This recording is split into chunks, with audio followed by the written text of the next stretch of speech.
से घरवे में घुसल रहब छोड़ा के न बाहर रह जाई बहो।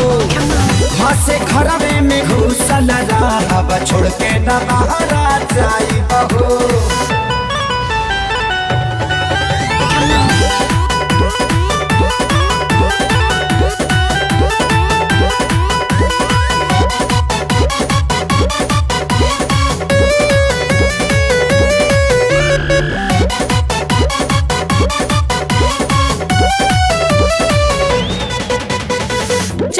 चल हम बूझा तानी छो से छल कर जइबा हो। जस जवानी जियन तू करबा झो से मन झन कइबा हो। दस टमाटर जस गलिया पठा से ठोरी सटाई बहो। दस डोरक दर्द ये डार्लिंग ढसे धाक भगाई बहो।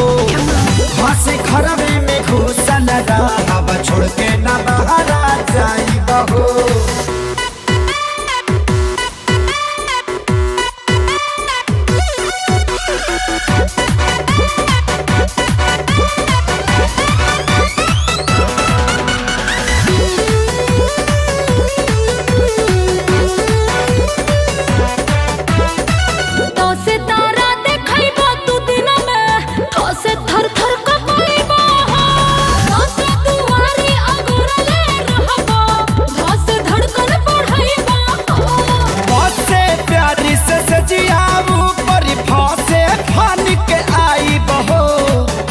से बहिया में भसे भर के करे जा तो हके सुताई बहो। से घरवे में घुसल रहब छोड़ के न बाहर जाई बहो।